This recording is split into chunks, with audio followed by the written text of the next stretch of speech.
taken, not necessarily one individual, because once individual is given the primacy, tomorrow he may take the advantage of saying, see, I have selected you or I have the one responsible for your appointment. But once the whole bar is involved and everything comes out, good, bad about that particular name, what has been proposed by the people, that should be the one of the areas where we should be able to think about it. Thank you. Well, I'm glad that there is one person who wholly agrees with me. Thank you. May I, with your permission? Take the mic. Yeah. Yes, mic. No, I've got the mic. Oh, Lalit. Lalit. I'm slightly, it may appear digressing, you see, because my observation is that I think we are thinking of recommendations emanating from the top. Either it is the collegium or the courts, or you see the executive coming from the law minister and all that. We, if you remember, sir, we earlier had a system of the designation of senior advocates. It used to be by invitation from the court.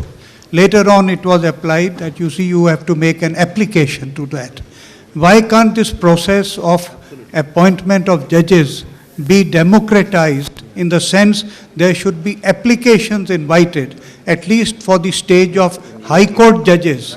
Let that process, you see, start, and then that would ensure some transparency also, because there would be some criteria laid down. You have to highlight what are your achievements in the application form, what is your experience, what is your expertise, all that will be. I don't mind, you see, then even the High Court, the full court taking a decision on the appointments, because some transparency has been put in place. Secondly, so far as the Supreme Court is concerned, it could be, as Mr. Venugopal suggested, there would be a ready-made database. There would be all India seniority. Therefore, the appointment to Supreme Court would be like an automatic procedure. I would suggest, you see, some thought to be given to it. Thank you. There is an act, Mr. Basin, there is in UK, the appointment to the Supreme Court, that particular statute provides that a lawyer can make an application for being considered as or a nomination, and the nominations are not limited to the bar or the judges or the executive, but even the academicians can send nomination. The nominations are invited from all. Ultimately, that pool should be larger, and an individual who aspires to become a judge, I mean, I don't think we should. It should be. Why professors like Professor Menon were not elevated directly to the Supreme Court? Professor Bakshi. Sir, I have a question. Now, let me say one thing.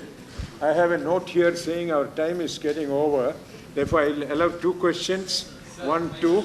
Sir, 1, 2, 3. I have a small question. Four.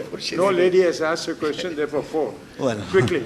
Well, the first point is that we should always look for the available things. When in India, the RTI is available, the best thing we should demand for RTI. I don't think after this judicial appointment will come under the purview of RTI, everything will be clear. RTI. Nothing is required. All right. 2. I'm Shekhar, senior advocate practicing in the Supreme Court. I really agree with Mr. Ramchandran in regard to the interpretation of the word eminence, because as very rightly said, it should be from all walks of life, not should be restricted only to from the legal fraternity, the people who are there. Amen.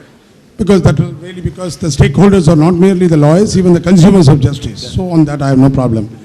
One question to Justice Shah, because Justice Shah had been heading the collegium in the Madras High Court and as well as in the Delhi High Court. Very rightly, Justice Shah pointed out that there were cases when the bar really came to the rescue and saw to it that people with dubious backgrounds are not put on the panel or put on the hold for being elevated as a judge. But I would also suggest one thing which can be just taken note of by the chairman, that why not we have in the website people who are being considered, who are likely to be considered, so that any public who have a grievance, because it's not necessarily the lawyers who are daily practicing in the court would have something to say against that lawyer. Suppose a particular lawyer has done something to some client which doesn't come in the limelight, no doubt it is a professional misconduct. Don't you think that That's the only way. these kind of probably a probity into the character and conduct of the gentleman would also pay a way of getting better judges? See, I must first caution you that in our country, I mean, defamation is a national pastime. So the allegations will be the moment, I mean, I was told that in Madras, some 50 letters were written against a particular lawyer on the wrong assumption that his name has been sent to him. So it is so bad. But anyway, I feel that we should have this idea of, at some stage, putting the names on the website before they are really finalized. So at that stage, I mean, but not in the way inviting public and then. There's one more thing which I must mention. In South Africa, if there is a personal allegation against the candidate, then it is not discussed in the open interview. Then it is separately discussed, and if the interviewing committee finds that there is some substance in that, the candidate will not be called again. But otherwise nobody would come forward to, if they is going to be subjected to this kind of a scrutiny or inquiry. I think the lady there. See, an accountability, whether it is collegium or the National Commission. So, to get rid of that problem, why we can't implement audio-visual camera in the court proceeding? That will sort out the whole problem in the selection of the judges also and the accountability of the judge also. That's a good idea.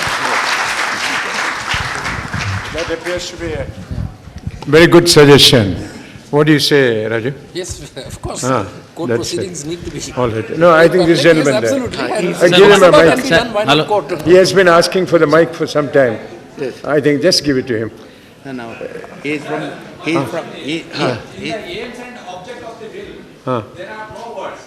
In order to achieve equal and adequate representation of all sections of the society, because that doesn't matter what you the act says, etc. how all sections of the society get representation. So many of the classes of the sections in India have been even in the trial court appointment, the presiding officer have been discarded. After law is for justice. Okay. The commission is entitled to draft regulations for its own procedure, etc. And I would expect that those regulations would set out the guidelines for the purpose of mixing integrity, taking into account integrity, seniority, and various other aspects in deciding. And the practice of a lawyer for being elevated to the High Court, his income, the specialty in which he practices, and so on. Therefore, the regulations can provide for that. But there must be a last question. word to achieve equality and adequate representation of all the sections of the nation of the country. Yes. Sir, We my agree. question is... Now, this will be the last question. I'm sorry, because we are running out of I am time. Sudhanshu Palo, Advocate and Record, Supreme Court of India. My question is to K.K. Venugopal. Sir, the Constitution of India prescribes the qualification for the appointment of High Court judges and Supreme Court judges. He may be a jurist or an experienced lawyer. Not a lawyer. It may be an experienced lawyer. Sir, the term eminent person, unless be he a legal background, can he judge the efficiency and the of an experienced lawyer? Suppose, unless I be a doctor, how can I treat a patient? How can? Unless I am a doctor, how can I treat a patient? Okay. No, but these are only the eligibility qualifications. Eligibility is set out in the Constitution.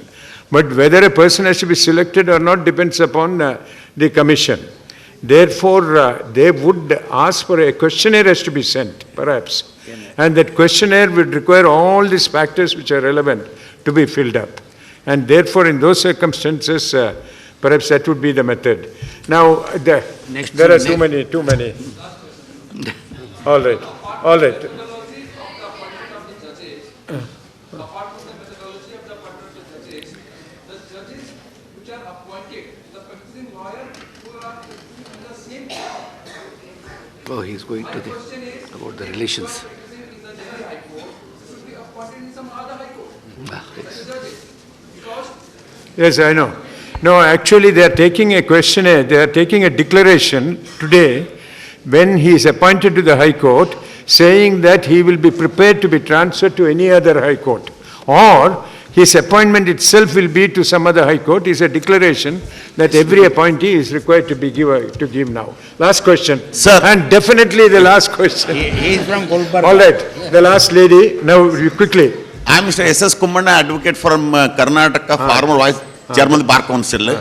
My question is, this bill is introduced only on the ground that there is no transparency among the collegium and the selection process is not good. So, admitted there are number of vacancies are in India on the ground that there is no any unanimity among the collegium in sending their names. Could it be possible to sort out by adding some more persons to this collegium? Can we come to the unanimity about the collegium regarding selection process? That will only result in division, more than in unanimity. And only 3% is like that. How about a big committee? Everyone else, last question.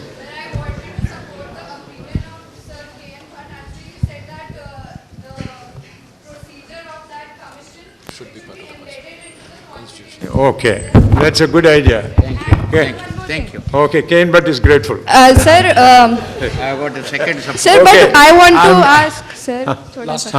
Sir, you think you are anticipating that the general law will turn it into something else? It may be quite, the law will become ambiguous, right? And I want to state that it would be functional for a certain period of time, but after certain period of time, if it becomes dysfunctional, then what will you do? See, there is something known as public opinion. First will rise in revolt. Okay, thank you very much. Thank all of you. Now, we break for lunch. Next session starts at 2:15. Lunch will be served in the same lawn where we had tea.